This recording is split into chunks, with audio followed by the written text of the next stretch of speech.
महाराष्ट्र में खुलासा हुआ जी।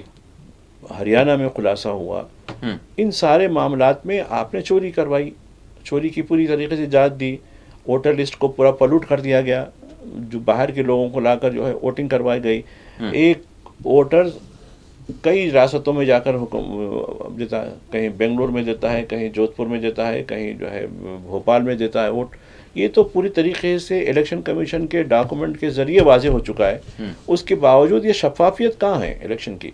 तो क्यों आप क्यों ले रहे हैं हिस्सा, क्यों ये तो प्रोसेस है, हमको लेना सारी चीजें नहीं है। तो देखिए फायदा क्या है? आप सिस्टम में हर चीज पे सवाल उठाएंगे। नहीं, देखिए हारेंगे तो फिर ईवीएम पे सवाल उठाएंगे, जीतेंगे तो फिर कुछ भी नहीं करेंगे। नहीं, आप सिस्टम में रह के सिस्टम का मुकाबला करना है, सिस्टम से बाहर रह के नहीं करना। लेकिन जब ये सिस्टम पूरी तरीके से गंदा हो जाएगा, पूरी तरीके से, तो एक नौबत ये भी आ जाएगी कि हाँ चलो अब कल तक हमने बड़ी कोशिश की, सिस्टम में रहकर हमने जो है स्ट्रगल किया, अब ये नौबत आ गई है, अब सिस्टम में हिस्सा नहीं बनेंगे बल्कि सिस्टम से बाहर रहकर हम काम करेंगे। वो नौबत भी आ सकती है, ऐसा नहीं है। यानी हुज्जत की तकमील हो रही है, आप ये बोल रहे हैं, यानी सारी चीज़ों को तकमील किया। 81 भाजपा 81 पर आगे चल रही है। जिस तरह से 122 सादा अक्सरियत की ज़रूरत है, 243 नशिस्तें जुमला बिहार की हैं, जिसमें सिर्फ 122 अगर किसी पार्टी को या फिर किसी इत्तेहाद को मिल जाएंगे तो वो हुकूमत बनाएंगे। लेकिन यहाँ पर अगर देखें तो भाजपा 81 पर है और जेडीयू 80 पर है, तो दोनों को ही मिला लें आप 161 हो रहे हैं। तो इस तरह से सादा अक्सरियत से कहीं ज़ायद अभी इनके ट्रेंड्स सामने आ रहे हैं। अब उसके बाद फिर छोड़ दें, अब आरजेडी 33 पर, एलजेपी 22 पर, एलजेपी की भी अगर बात करें, सीपीआईएम 6 पर और कांग्रेस तो 5 पर है। अब अदर का खाता तो बंद ही कर दिया गया है क्योंकि एचएएमएस 4 बताया जा रहा है। तो माई साहब ट्रेंड्स में कमी नहीं आ रही है एनडीए इत्तेहाद के लिए, और ट्रेंड्स में मजीद अक्सरियत मजबूती आ रही है। तो अब आप क्या कहेंगे, मतलब इतना पीछे तो नहीं हो सकता भाई साहब? 81 और 80 यही देख लें आप, कितने हो गए? 160 से ज्यादा हो गए। ये रिवर्स होना बड़ा मुश्किल है। हाँ, ये रिवर्स नहीं हो सकता है, बल्कि कुछ कमी ज्यादती जो भी होगी, लेकिन एकदम रिवर्स होना भी मुश्किल है। इस तरीके से ये बात पक्की हो गई है कि अब पटना में जो है एनडीए की सरकार बनेगी, इसमें कोई दो राय नहीं है। पटना में एनडीए की सरकार बनेगी, इसमें कोई दो राय नहीं है। मतलब कुछ तो थोड़ा सा गुंजाइश निकाल लें ताकि जो कुछ और सुनना चाहते हैं वो भी जो है नहीं सुनने की। देखिए, हम किसी के कान को खुश करने के लिए गलत अंदाजे नहीं बोल सकते हैं। जो भी है फेयरनेस और बिल्कुल खुले मुकाबला करने का है। ठीक है, किस तरीके से पलट होकर इलेक्शन हुआ, मगर जो नतीजा इलेक्शन कमीशन जारी कर रहा है उसको तो हमको बताना पड़ेगा। हम अपनी तरफ से तो नतीजा नहीं दे सकते ना, ये भी तो बात है। नहीं, मगर एक कन्फ्यूजन हो रहा है ना लोगों को कि अगर जीतते हैं, अगर कोई एक इत्तेहाद जीतता है तो फिर आप वो मीठा दूसरा इत्तेहाद जीतता है तो कड़वा। नहीं, ये देखिए, हम किसी के फरीक नहीं है। नहीं, मैं मतलब जनरल बात कर रहा हूँ। नहीं, मैं आपकी इंडिविजुअल बात नहीं कर रहा हूँ, मैं मेरी बात नहीं कर रहा हूँ। जब भी मैं हम या आप बोलता हूँ तो आप नहीं होते, मैं नहीं होता। मीडिया का जहाँ तक सवाल है जी, ठीक है, मोदी मीडिया गोदी मीडिया वो अलग छोड़ दीजिए जी। वो किसी मुर्दे जी डॉक्टर साहब, आप बस मैं आपकी तरफ आ रहा हूँ। किसी जिंदे को भी मुर्दा कर देता हूँ उन्हें, उसको छोड़िए जी। हमारे साथ डॉक्टर सैयद इस्लामुद्दीन मुजाहिद साहब, हम लाइव प्रोग्राम में हैं, वो हमारे साथ इस वक्त जुड़ चुके हैं। डॉक्टर साहब, अभी मैं बात कर सकता हूँ आपसे या फिर कुछ वक्त के बाद करूँ? जी बताइए। जी, मैं सवाल ये है कि हम बात कर रहे हैं जो बिहार के असम्बली इंतखाबात हुए और उसके जो रुझानात सामने आने शुरू हुए हैं। इब्तिदा में हमने देखा कि एनडीए इत्तेहाद आगे था और वो आहिस्ता आहिस्ता होते होते मजीद जो है इसमें, यानी जो सादा अक्सरियत 122 की होती है वो उसको भी जो है काफ़ी पीछे छोड़ चुके हैं। यानी 80 और 81 जेडीयू और बीजेपी इस तरह से नजर आ रहे हैं और इंडिया इत्तेहाद काफ़ी पीछे नजर आ रहा है। माजिद साहब से अभी पूछ रहा था तो माजिद साहब ने ये कहा कि अब ये जो ट्रेंड नजर आ रहा है ये बिल्कुल या तौर पर यानी काफ़ी पीछे होने के इम्कानात नजर नहीं आ रहे। तो मैं आपसे भी जानना चाहूंगा कि किस तरह से आप देख रहे हैं? जी ये जैसा कि कहा जा रहा है कि लाजमी चीज है कि ये तवक्को की जा रही थी कि दोनों महाजों के दरमियान में कांटे का मुकाबला रहेगा। हाँ, लेकिन अब जो रुझानात आप देख रहे हैं और हम भी देख रहे हैं जी, उससे ऐसा अंदाजा हो रहा है कि जो इंडिया ब्लॉक है वो जमीनी सतह पर जो है ना कोई ज्यादा अपना असर नहीं दिखा सका है। अच्छा, अगरचे के जो है ना मीडिया के जरिए से और जो है ना बहुत सारे जो है ना ऊपरी सतह पर जो है सो ये बातें आई है, जैसा कि वोटर अधिकार यात्रा निकाली गई, बाज़ाब्ता वोट चोरी का इल्जाम लगाया गया एनडीए पर, और इल्जाम ही नहीं बल्कि हकीकत थी वो। और इसी के साथ साथ आप जानते हैं कि इस इलेक्शन को लोगों ने कहा कि भाई एक दरअसल ये जो है ना फिस्ताई ताकतों और सेक्युलरिज्म के दरमियान में एक जंग है। ये कोई आम इलेक्शन नहीं है जी, बल्कि यहाँ पर दो नजरियात के दरमियान में एक टकराव हो रहा है और इसके अंदर बहरहाल हिंदुस्तान का फैसला होने वाला है कि हिंदुस्तान किस रास्ते को इख्तियार करेगा। अब लेकिन अफसोस की बात यही हमको हो रही है कि बिहार जो बहुत ही सियासी तौर पर बाशऊर रियासत तस्वुर की जाती है और जहाँ पे बहुत सी तहरीकें उठी है जमहूरियत के तहफ्फुज के लिए, दस्तूर के तहफ्फुज के लिए, लेकिन ये इलेक्शन से ऐसा जाहिर हो रहा है कि बीजेपी ने पूरी तरीके से जो तैयारी की और एनडीए यानी आप देखते हैं कि जनता दल यू से ज्यादा बीजेपी को जो है तो ज्यादा इसके अंदर हम देख रहे हैं कि वो इस इलेक्शन के अंदर बहुत अहम रोल अदा कर रही है। तो ऐसा महसूस होता है कि जो बात इंडिया ब्लॉक आम आवाम तक पहुंचाना चाह रहा था वो पहुंचाने में वो लोग नाकाम रहे हैं। लेकिन जहां तक इत्तेहाद की बात रही कांग्रेस में और आपके आरजेडी में, ये इत्तेहाद तो आखिरी दिनों तक भी रहा। सीट के जो है ना शेयरिंग का जो मामला था ये समझा जा रहा था कि सब सीटों के मामले में इख्तिलाफ होगा, लेकिन वो भी इख्तिलाफ नहीं हुआ। ये सारी चीजें अपनी जगह पर सही रही है जी जी टेक्निकी तौर पर, लेकिन अवाम के रुझान को बदलने में हम समझते हैं कि ये लोग नाकाम हुए हैं। और दूसरी तरफ आप देख रहे हैं कि वजीर आजम ने और मरकजी दाखिला ने दौरे वहां पर किए और जिस किस्म की स्कीमों का वहां पर ऐलान किया गया इलेक्शन की तारीखों के बाद ही फौरी, तो मैं समझता हूं कि इसका भी एक बहुत बड़ा असर पड़ा वहां पर कि जो लालच दी गई है लोगों को ये कहा कि हम ये काम करेंगे, ये खवातीन के लिए किया जाएगा। तो ये सारी जो पॉपुलिस्ट स्कीमें जो होती है आमतौर पर इलेक्शन में यही ज्यादा रोल अदा करती है कि लोगों को आखिरी वक्त में जो है ना ये आस दिला दी जाती है कि भाई अगर आप हमारे साथ आएंगे तो आपका मुस्तकबिल बहुत शानदार हो जाएगा और अगर आप दूसरी तरफ जाएंगे तो लाजमी चीज है कि आप जो है ना बुनियादी सहूलतों से महरूम कर दिए जाएंगे। तो डॉक्टर साहब यहाँ पर एक बात ये वाजे हो गई कि हम देखेंगे कि अभी और क्या होता है। हाँ बिल्कुल, ये तो अभी वक्त है, ये कोई हतमी तौर पर यानी हम फैसला नहीं कर सकते, लेकिन फिर भी मैं आपसे जानना चाहूंगा कि अभी तक का जो रुझान है वो बहुत ज्यादा पीछे हो ऐसा तो वाकई नहीं लग रहा है, क्योंकि हमने पिछले भी जितने भी इलेक्शंस देखे इसी तरह का मामला रहा, वो आगे मजीद इसी तर्ज पर आगे बढ़ा, वो पीछे नहीं हुआ। अगर इसी को हम बिलफर्ज महाल मान लें कि यही नतीजा निकलता है तो 160 या 150 पर अगर एनडीए इत्तेहाद 140 भी अगर देख लें तो यानी आपने अभी जिस तरह से कहा कि लोगों पर अपोजिशन का या महागठबंधन का वो असर नहीं हुआ जो मुद्दों को उठाया गया, चाहे वो SIR का हो, चाहे वो वोट अधिकार यात्रा हो, चाहे वो वोट चोरी का मामला हो, इलेक्शन कमीशन पर लगाए जाने वाले इल्जामात या मुख्तलिफ दावे हों, तो यानी ये बात इसको लोगों ने मुस्तरद कर दिया है। और इलेक्शन के प्रोसेस के हवाले से जो बात की गई थी वो साफ और शफाफ वाकई जो है हुए हैं और नतीजों पर भी जो है यकीनन सबको जो है इस पर जो है बिलीव करते हुए और इसको मानने की जरूरत है। या फिर अपोजिशन कहेगी कि फिर वही सारी चीजें, तो क्यों कह रही है, पहले भी कह रहे हैं बाद में भी कह रहे हैं जी। इसमें असल बात यह है कि देखिए मैंने कहा कि आपसे कि अवाम ने मुस्तरद नहीं किया है, ये लोग अपने तौर पर पहुंचा नहीं सके हैं और जो है ना आपका एनडीए इत्तेहाद ने एक बहुत ही मनसूबाबंदी के साथ अपने सारे नहीं, चाहे अवाम ने मुस्तरद नहीं, डॉक्टर साहब यहाँ पर बात ये है कि इलेक्शन जो हुए हैं वो तो उस प्रोसेस पर सवाल उठ रहा था ना, वो तो शफाफ नौयत से हो गया तो बात खत्म हो गई। नहीं, शफाफ नौयत से आप कैसा करेंगे इसको? आप देखिए वोट चोरी का इल्जाम अपनी जगह पर कायम है। आप देखिए कि SIR जो कुछ हुआ वहां पर बिहार में 1 महीने के अंदर उन्होंने वोटर लिस्ट तैयार कर दी है। तो पहले तो आप जानते हैं कि 65 लाख लोगों के नाम निकाल दिए गए उसके अंदर से, फिर उसके बाद 40 लाख लोगों के नाम अभी बाकी है। 39 लाख लोग भी शिकायत करें कि साहब हमारा नाम वोटर लिस्ट में शामिल नहीं किया गया। तो मेरा कहना है कि अभी जो है ना अभी आपको देखना पड़ेगा कि भाई कहाँ पर वोटिंग % कितना हुआ है, क्योंकि आप जानते हैं कि बिहार असेंबली की जुमला जो सीट है वो 243 है जी हाँ।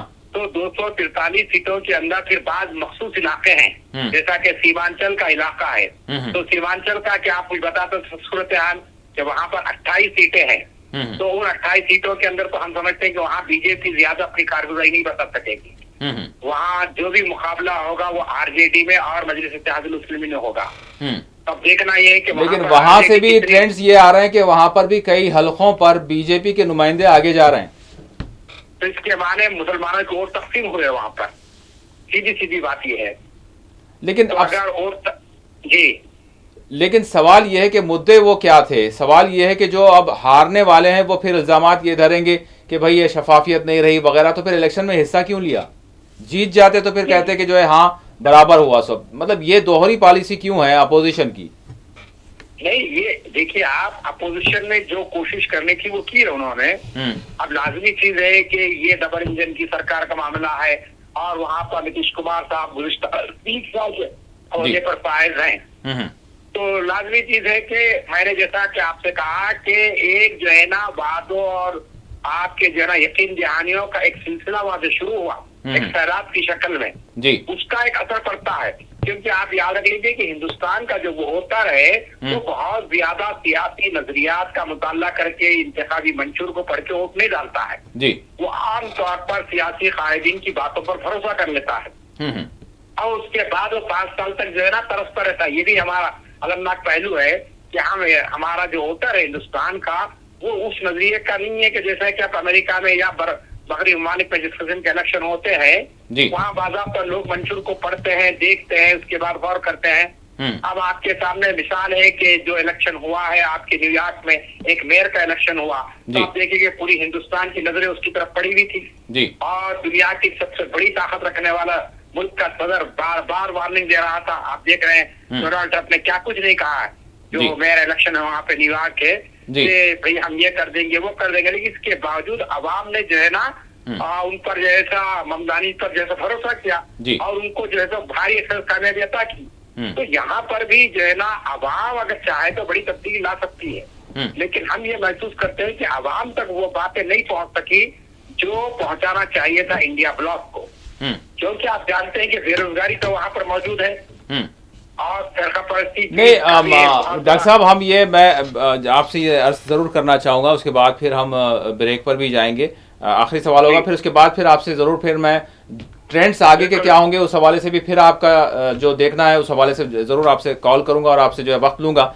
यहाँ पर यह है कि अवाम की जानिब से बात यह है कि अवाम को जो मैसेज देना था अपोजिशन ये कहना है कि हमने पहुंचा दिया वो सारी चीजें, और एक लोगों का हुजूम भी था साथ में और उनका आक्रोश था वगैरह वगैरह सारी चीजें थी, लेकिन इसके बाद अवाम को मौका ये होता है कि वो वोट दें। उन्होंने वोट भी दिया, बढ़ चढ़कर परसेंटेज अच्छा आया, लेकिन नतीजा जो आया वो फिर अवाम का फैसला ही समझा जाएगा ना। अवाम तब्दीली कहां से लाएंगे? आपके पास प्रोसेस इंतखाबात का है, उसके अलावा और क्या है आपके पास?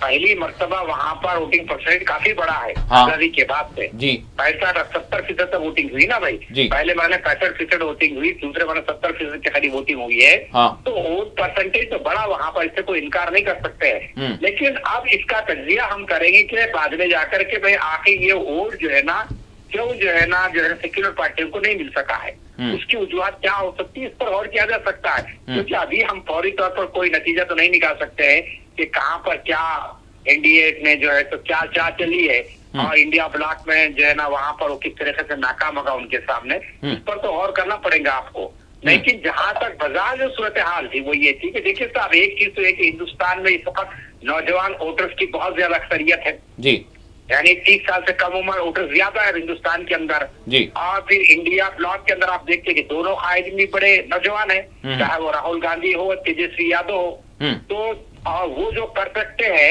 लाजमी चीज है कि नीतीश कुमार साहब वो काम नहीं कर सकते बिहार की तरक्की के लिए जी। ये तो और दूसरी बात ये है कि वहां पर जो है ना अगर जनता दल यू की हुकूमत बन भी जाती है तो अब नीतीश कुमार साहब तो उम्र की इस मंजिल में है कि खुद उनकी पार्टी के लोग उनसे बेजार हैं जी। और जो है ना वो जो है ना क्या कर रहे हैं, क्या उनके समझ क्या पॉलिसी उनको खुद ये नहीं हो रहा है। तो ऐसे वक्त में एक नौजवान क़यादत को मुस्तरद कर देना बिहार की आवाम की जानिब से ये खुद एक बहुत बड़ा सवाल है। क्योंकि एक वहां पर एक तब्दीली हो रही थी, सिर्फ एक बदलाव में तब्दीली नहीं आ रही थी बल्कि एक जनरेशन में तब्दीली की लोग तवक्को रख रहे थे कि भाई एक नौजवानों के हाथों में क़यादत आएगी।